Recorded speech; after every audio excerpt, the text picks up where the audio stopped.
Welcome to EPG Pathshala. I am Dr. Khusro Moin from Kirodimal College, University of Delhi. Today I am going to discuss the module Fluvial Processes and Landforms that comes under the paper Geomorphology. First of all, let's discuss what could be your learning outcomes of this module. While going through this module, you will be able to understand different fluvial processes giving rise to diverse landform. So let's start. The chapter is Fluvial Processes and Landforms. Fluvial landforms are those landforms which are shaped and modified by the running water. Running water has sculpted most of the land surfaces across the world in comparison to other agents of erosion like wind or glacier. Streams are in a constant process of shaping the land surface into newer forms. The running water erodes even the loftiest of the mountains and carves deep valleys or gorges into it. The running water erodes even the loftiest of mountains and carves deep valleys or gorges into it. Besides erosion, it transports heavy load from one place to the other. The present chapter focuses on the landforms produced by fluvial processes. This encompasses both the erosional and depositional landforms produced by the running water. Whenever any landform is created due to tectonic forces, it is acted constantly by various agents of gradation and thus it undergoes transformation taking new shapes. The running water, due to exertion of force on the exposed surface, erodes it and carries particles of varying size depending on the slope and amount of water discharge. Now, erosional processes. Erosion is a process in which the surface of the earth is worn away by various agents of erosion like wind, water or glacier. The removed material is carried away and deposited elsewhere. Erosion by streams occur through several processes going together. These processes are abrasion, hydraulic action, solution and attrition. Now we will take up abrasion. Running water, when armed with sand, silt and other sediments, act as a very effective means of erosion of the river bed. In the upper reaches, the river with a steep gradient carries a lot of such material which act as a tool and are effective in carving huge valleys, gorges and canyons. In contrast, if the river is free of these sediments, the erosion by abrasion is minimal and the river would take much longer time to erode its bed. Now solution. Solution. Pure water seldom exists in natural conditions. It contains various gases and acids in them. The water is charged with the acids and act as an important solvent.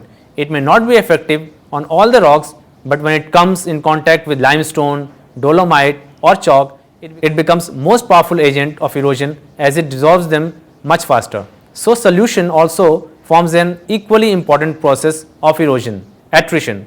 When the stream loads, pebbles, sand, silt, etc. move together, they cause their own wear and tear by colliding with one another. This rounding and shaping of these pebbles and boulders, amongst themselves is called attrition. Hydraulic action. Hydraulic action or pressure. Running water has enormous force in it. When it strikes the stream bed on its bank, it may loosen the rocks, lift it and easily transport it. It acts as a wedge when strikes the crack or fracture in the rock bed by widening and loosening it. Thus, hydraulic pressure is also reckoned as an important means of erosion. The above discussed processes coupled with other factors give rise to diverse landforms occurring in different parts of the stream course. A brief description of them has been given below. We will take up erosional landforms first. V-shaped valley. Deep cutting and erosion by rapid flow of stream carves out a valley that resembles the English letter V. The V-shaped valley has a deep and narrow bottom, floor with steep valley sides. The shape is an outcome of a number of other factors at interplay. Mass movement and weathering of rocks are effective in shaping the valley. Gorge. It is a narrow chasm with a very steep precipitous wall. These are common features found very often in mountainous regions. The Himalayas are home to a number of gorges located at different places in its ranges. The Kali Gandaki Gorge is one of the deepest gorges in the world. River Satluj enters India through a huge gorge near Shipkila Pass. Brahmaputra also moves through various gorges and enters Indian territory. Besides Himalayas, the gorges have their presence across the world in most of the continents. The figure shows the gorge here. Now waterfalls. It refers to a sudden descent of the flow of the stream or river caused by a variety of factors. They are very picturesque and beautiful features. Waterfalls may result due to variations in the resistance of rocks, crust deformation, changes in the sea level, etc. The different mode of origin has made its classification rather difficult. However, they can broadly be classified into 5-6 major categories taking into account their origin and distribution across the world. Formation of waterfalls due to structural variation. Now, waterfalls form when resistant rock is lain horizontally. When a hard and resistant rock overlies a very weak rock, the latter wears down quickly and the resistant rock shows deep undercuttings. The river bed gets steepened at the point, giving rise to waterfalls of larger dimension. Niagara Fall is a perfect example of this type of fall, where the cap rock is a strong dolomite limestone of Silurian age. The inclination of the resistant rock determines the nature and size of the waterfall.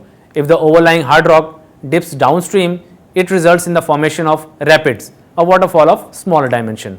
When it dips upstream, it gives rise to a precipitous wall and a relatively large waterfall. Now the figure shows Niagara Fall. Now next is vertical fall. Granitic intrusions or vertically arranged hard rock lying vertical in the course of the river are least affected by the erosion as compared to the adjoining rocks. The differential erosion accentuates the development of a steep slope, causing a higher waterfall. Yellowstone River Fall is an example of this type of fall. Here a dike stands adjoining weaker rocks, and Yellowstone River has made a stupendous fall when it flows over it, cutting deep gorges as it descends. Such falls do not recede upstream in comparison to the falls produced on horizontal rocks because there is no undercutting of soft rocks. Now waterfalls due to fault and fracture. Fault and fracture falls.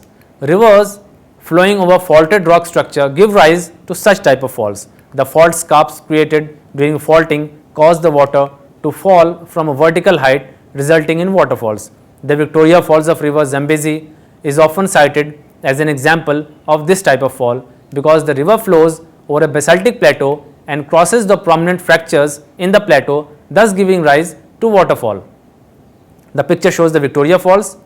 Now, falls are also formed due to descent from uplifted highlands. When a river flows from the uplifted hard and resistant rocks like igneous to the plain region, it gives rise to waterfalls. Such type of falls are noticeable in the Appalachian region, where streams have developed numerous falls because of their descent into the Atlantic coastal plain. Other examples of river descending from plateau to lowland may also be included in this type of falls. Example, the Livingstone Falls depict the abrupt break in the flow of river Congo, giving rise to an exhilarating waterfall. Hanging Valley Falls. This is another category of waterfall. The main glaciated valley eroded deeper than their tributary valleys when they were formerly occupied by the glaciers. Post glaciation, the glacial valleys were occupied by water, and as the tributaries meet, the deeply eroded and steep wall of the main glacial valley, they made waterfalls because of their sudden descent into the main valley. There are a lot of waterfalls present in the Scandinavian region. Yosemite Fall in California lies in this category of waterfall. The stream exhibits a fall over the cliff into the Marquette River valley, which was previously scoured and deepened by the glacier. This deep valley lies well below the valley of the tributary, thus giving rise to Hanging Valley Fall. Now the figure again shows the Hanging Valley Fall. Besides the classification of waterfall on the basis of their mode of origin, there are numerous other types of waterfalls which are classified on the basis of their size, height and flow rate of water. Now let us see the sediment transportation. The stream is an important means of transportation of sediments of varying size and shape to distant lands much away from their source of origin. The sediments are transported in various ways depending upon the size of material, their composition and volume of water. Now the movement in solution, materials like sulphate, carbonate and chloride are dissolved in water and carried till the end of the stream. Rivers flowing in arid and semi-arid regions show more material in solution. Now movement in suspension, very fine particles consisting of sand, silt and mud are transported in huge quantities by the rivers. These particles are kept in suspension by the river as the volume of water and its speed does not allow particles to settle. They are always kept in suspension while traveling and therefore are carried for a fairly longer distance than the larger boulder or pebbles which roll along the stream bed. Now, movement by traction. Large boulders and pebbles which are heavier for the stream to carry them by means of suspension or saltation move by rolling along the stream bed. This rolling causes abrasion on the bed, for they are in constant touch with the bed. They emerge as one of the chief erosive agents of stream bed. Now, movement by saltation. The particles jump and bounce when uprushing water comes with a force lifting them from the bed to some distance. They cannot be carried long as their weight is more and therefore cannot be kept in suspension. This type of movement is called saltation. Now, let us see the landforms which are created by this. Depositional landforms. Alluvial fans. When a stream carrying heavy load descends from a narrow mountain valley onto a plain, it leaves behind its load in the form of a fan or a cone. This deposit at the base of a mountain occurs due to sudden drop in the velocity of the stream, which cannot carry further such a heavy load on a plain region as it lacks gradient that earlier provided velocity to the stream, enabling it to carry enormous load with much ease. The alluvial fan shows a thick deposit at the mouth of valley and gradually descend in height away from it. The size of material deposit also show a gradual decline from large to small away from the mountain front. The slope of fans vary due to variation in the size of the grains. Where there is abundance of coarse sediment, there is development of fan with steeper slope, whereas fans having finer sediments have gentler slopes. The alluvial fans in comparison to cones have a wider spread, making an arc in shape, while cones are relatively less extensive in their spread and have a steeper gradient. These two terms are often used together to denote the deposit at the mountain front. In India, one can see a fan on river Kosi at the base of the Himalayas. It is a large and gently sloping fan with a width of about 140 kilometers. You can see the picture of alluvial fan. Now, floodplains. Floodplain is a very gently sloping flat region bordering the stream. It is covered with fine silt, mud, sand, etc., brought down by the river and deposited in the adjoining region due to its regular flooding. This regular flooding enriches the soil and makes it a very good fertile land suitable for cultivation. A river flowing across a floodplain may either form meander in its course or develop numerous channels due to deposition of the sediment load on its bed. It also gives rise to embankment known as natural levees running along it for a fairly long distance. All the set features of floodplain are discussed below in detail. Meanders. A stream flowing on a flat or gently sloping surface seldom flows straight. It tends to take a sinuous course. While flowing, it makes gentle loops in its flow, commonly referred to as meander. There is no unanimity on the reason leading to formation of meanders. The water flowing in a stream when strike the banks causes erosion at the site, which in turn leads to development of bend in the channel. The repeated striking of water and resultant erosion accentuates the bend and makes it more prominent. This prominent bend takes the form of meander. The meander represents the process of erosion and deposition going together on its bank. The outer side of the bend shows erosion and referred to as cutoff bank, while the inner side of the meander, where the flow of the water is slow, gives rise to deposition at the site of the bend known as point bar. These two processes going on together cause the meanders to shift laterally. So, meander also leads to the formation of floodplains. As has been said, the process of erosion and deposition continues. It tends to accentuate the meander, leading to formation of a complete circle. The river then cuts across the meander loops and takes a straighter course. The abundant meander loops form Oxbow Lake in the floodplains. Now, natural levees. They are embankments formed on both the sides of the river. They owe their origin to the regular flooding of the river. During floods, the river overflowing its bank leaves behind a good amount of material. The material, due to regular occurrence, consolidate into small embankments known as natural levees. These levees sometimes rise very high as they grow with each successive floods. Now, Another feature is braided streams. The streams, when get overloaded with sediments, do not carry them along and leave the excess material on the river floor in the form of sandbars. These deposits cause the stream to split into several channels. The braided stream is a common occurrence in the region which are relatively dry and arid and where the supply of water is not steady. You can see the diagram. Now, alluvial terraces. Alluvial terraces are the sites of former floodplains which are deeply eroded by the stream due to its rejuvenation. Its process of formation is explained in the following stages. A. Stream is creating its valley by erosion. The stream which declines in its gradient tends to deposit its load in adjoining areas, creating extensive floodplains. Due to fall in the base level because of the fall in the sea level or upliftment of the region over which the stream flows, rejuvenation of stream takes place. The rejuvenated stream gets actively involved in downcutting of the floodplain, resulting in development of terraces on both the sides. New terraces can also be created by further erosion on the newly established floodplain, thus lowering of base level either due to fall in sea level or upliftment of the land surface causes the formation of alluvial terraces. Now, another major features are deltas.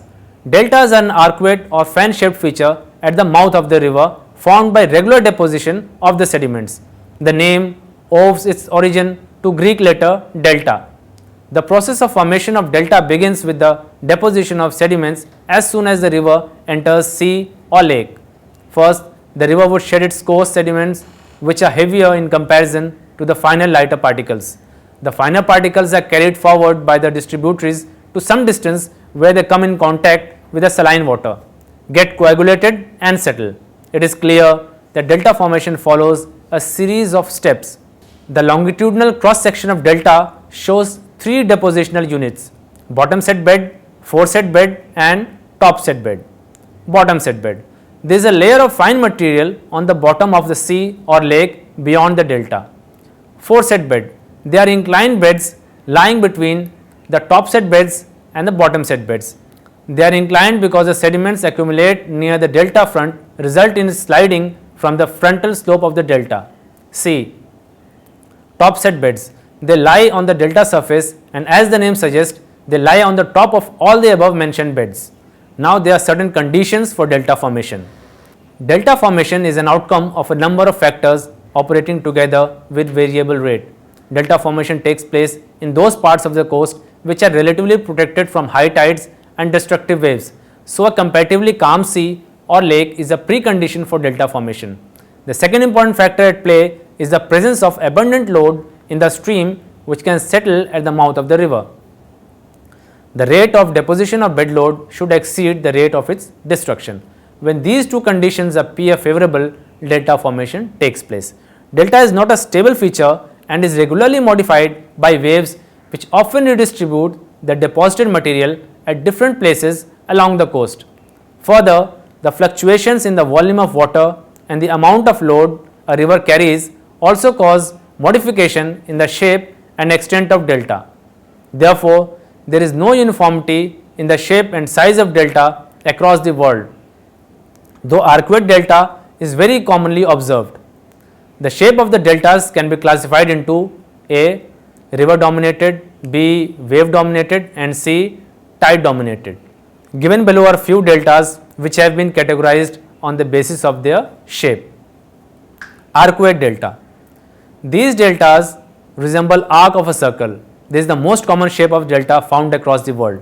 The distribution of main river spread the load in large proportions as they arrive close to the sea and the deposited material coalesce to give a triangle-like appearance. The Nile delta is an ideal example of arcuate delta. It is also an example of wave-dominated delta. It has barriers that enclose several lagoons. Niger delta, Ganga delta, Rhone delta, Indus delta, Po delta are all examples of arcuate delta. Second is Cascade delta. Cascade delta gives a pointed tooth-like appearance. It is formed on a straight shoreline where waves are in a predominant position, modifying regularly the deposited sediments by redistributing it along the shoreline. The site of the river meeting the ocean looks like a protrusion in the water.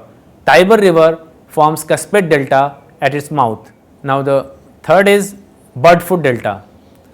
The delta derives its name from the shape that resembles the claws of bird. The delta has its tributary channels projecting into the sea. The fine load carried by the distributaries is deposited along them in a linear form, making small levees. These channels appear penetrating into the sea in narrow finger-like shape. The Mississippi River is a perfect example of river-dominated delta. It is a river of North America that forms Grand Birdfoot Delta when it falls in the Gulf of Mexico. This type of delta is usually formed when a large river joins a relatively shallow gulf or lake. Truncated delta, estuarine delta, abundant delta are examples of some other types of delta besides these three major types of deltas. Thank you.